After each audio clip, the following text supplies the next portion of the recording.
చూసాం 2004 నుంచి 2009 వరకు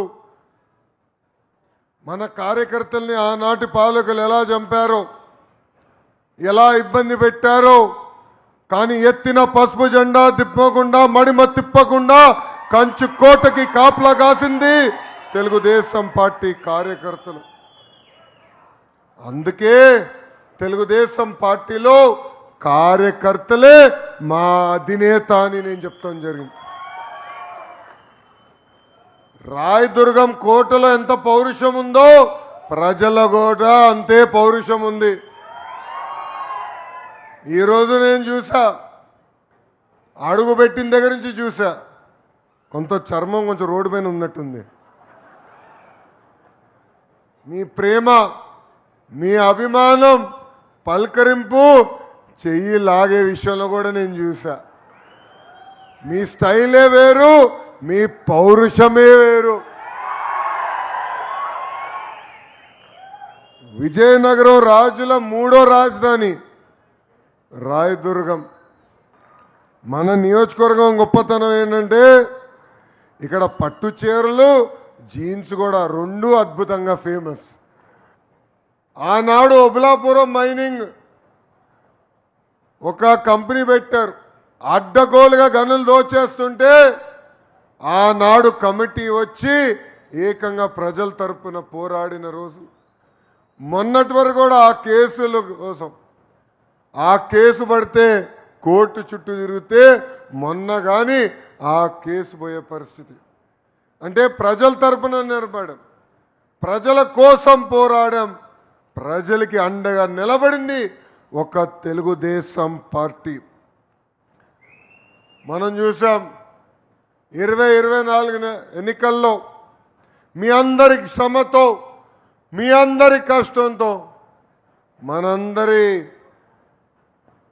కాలువ శ్రీనివాసులు గారిని 43,000 మెజారిటీతో గెలిపిస్తాం జరిగింది. కొంత పేరు చెప్పే దాంట్లో ఇబ్బంది పడుతున్నా, ఎందుకంటే మొన్న జరిగిన బడ్జెట్ సెషన్లో కుటుంబ సభ్యులందరితో కలిసికట్టుగా భోజనం పెట్టారు. మనోడు వచ్చాడు, మనోడు తాత తాత తాత తాత అన్నాడు.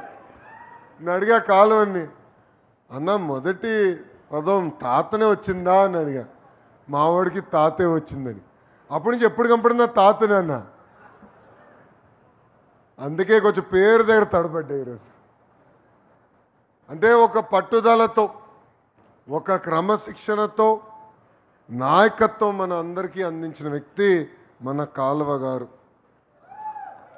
ఆయన ఎప్పుడు నియోజకవర్గ అభివృద్ధి గురించే మనసులో పెట్టుకున్న వ్యక్తి. ఈరోజు మనం చూస్తున్నాం, ఎల్ నీనో ఉంది, ప్రపంచం మొత్తం వర్షపాతం చాలా తక్కువ ఉంది. దాంట్లో భాగంగా మన భారతదేశంలో కూడా వర్షాలు తక్కువ ఉన్నాయి, ప్రత్యేకంగా మన రాష్ట్రంలో కూడా తక్కువ ఉన్నాయి. దారి పొడుగున కేశవ్ గారు కానీ, కాలువన్న కానీ ఎలా నీళ్ళు తీసుకురావాలి, ప్రజలకు ముందర తాగునీరు ఎలా అందించాలి, దాని తర్వాత సాగునీరు ఎలా అందించాలని అహర్నిశలు నాతో చర్చించారు. అంతేకాదు సాగునీటి ప్రాజెక్టులు పెండింగ్లో ఏమేమి ఉన్నాయి, ఎట్లా లింకప్ చేస్తే బాగుంటుంది, మిగులు జలాలు ఎలా తీసుకొస్తే బాగుంటుందని అహర్నిశలు నియోజకవర్గం గురించి ఆలోచించే వ్యక్తి మన నాయకుడు కాలువ శ్రీనివాస్ గారు. శాసనసభలో కూడా ఎప్పుడు నాతో కూర్చున్నప్పుడు నియోజకవర్గం ఇది చేయండి, ఈ ప్రాజెక్టులు పెండింగ్ ఉన్నాయని అహర్నిశలు నాతో పోరాడే వ్యక్తి కాలువ గారు. అంటే ప్రజల్ని గుండెల్లో పెట్టుకొని ఏం చేస్తే బాగుంటుంది, ఎలా చేస్తే బాగుంటుందని పొద్దునైనా మధ్యాహ్నమైనా రాత్రైనా ఆలోచించే వ్యక్తి మన నాయకుడు కాలువ శ్రీనివాస్ గారు. ఉమ్మడి అనంతపూర్ జిల్లా తెలుగుదేశం పార్టీకే ఒక కంచుకోట. మా కుటుంబాన్ని మీరు ఆశీర్వదించారు, దీవించారు. విశ్వవిఖ్యాత నట సార్వభౌమ స్వర్గశ్రీ నందమూరి తారక రామారావు గారికి శాసనసభకు పంపించిన గొప్ప నేల ఉమ్మడి అనంతపూర్ జిల్లా. మా మామ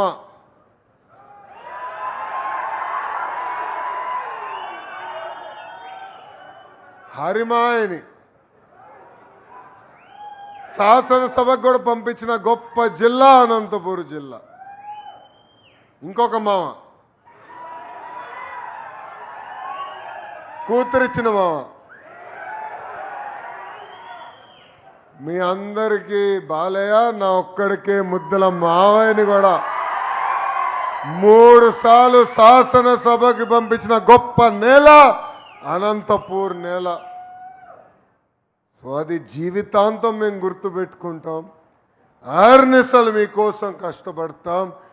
ఎంత చేసినా తక్కువని ఈ సభాముఖంగా అనంతపూర్ జిల్లాకి నేను తెలియజేస్తున్నా.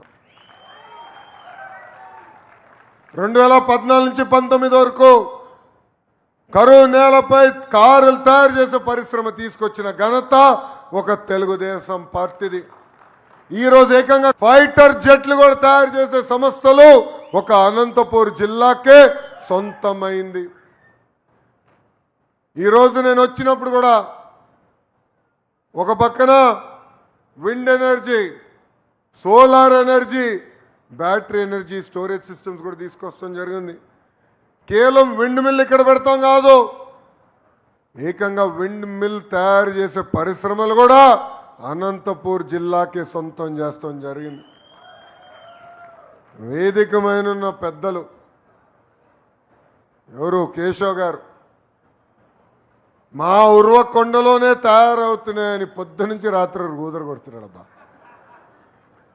నేను రాసా విండ్ మిల్ పైన ఇంజనీర్డ్ ఇన్ ఇండియా, అంటే ఇంజనీరింగ్ భారతదేశంలో జరిగింది, మేడ్ ఇన్ ఆంధ్రప్రదేశ్ అంటే తయారీ ఆంధ్రప్రదేశ్లో జరిగిందని రాస్తే దాని పక్కన డాట్ డాట్ డాట్ పెట్టి మేడ్ ఇన్ ఉర్వకొండ అని రాశారు కేశవ్ గారు. అంటే మన శాసనసభ్యుల్లో ఎలాంటి పోటీ ఉందో ఇదొక ఉదాహరణ. అందరి లక్ష్యం ఒకటే, నియోజకవర్గాలు అభివృద్ధి చెందాలి. నిరుద్యోగ యువకులకి వాళ్ళ నియోజకవర్గాల్లోని ఉద్యోగాలు, ఉపాధి కల్పించే లక్ష్యంతో శాసనసభ్యులందరూ ఈరోజు పనిచేస్తాం జరుగుతుంది. ఇక్కడున్న కార్యకర్తలందరూ ఒక విషయం గమనించమంటున్నాం. గౌరవ ముఖ్యమంత్రి గారు, మన పార్టీ జాతీయ అధ్యక్షులు, ఆయన ఏ నియోజకవర్గంకి వెళ్ళినా, ఏ సంక్షేమ అభివృద్ధి కార్యక్రమం ప్రారంభించినా దాని తర్వాత కలిసేది తెలుగుదేశం పార్టీ కార్యకర్తలు. ఇలాంటి కార్యక్రమం పెట్టుకుంటారు. కార్యకర్తలు ఉద్దేశించి మాట్లాడిన తర్వాత ప్రతి కార్యకర్తతో ఫోటో దిగిన తర్వాతనే తిరిగి అమరావతికి ప్రయాణం చేస్తున్నారు. దాని వెనకాల 2025 మహానాడులో మనం ప్రకటించుకున్న 6 శాసనాలు ఒక శాసనం, అదే కార్యకర్త మా అధినేత అని.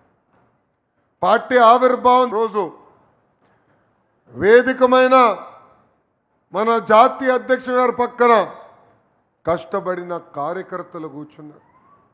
వేదిక ముందల కేంద్ర మంత్రులు, రాష్ట్ర మంత్రులు కూర్చున్నారు. ఈ ఉదాహరణ మీకు ఎందుకు చెప్తున్నానంటే, అహర్నిశలు పనిచేసే కార్యకర్తలు, కష్టపడే కార్యకర్తలు వెతుక్కుంటూ వచ్చే బాధ్యత తెలుగుదేశం పార్టీది.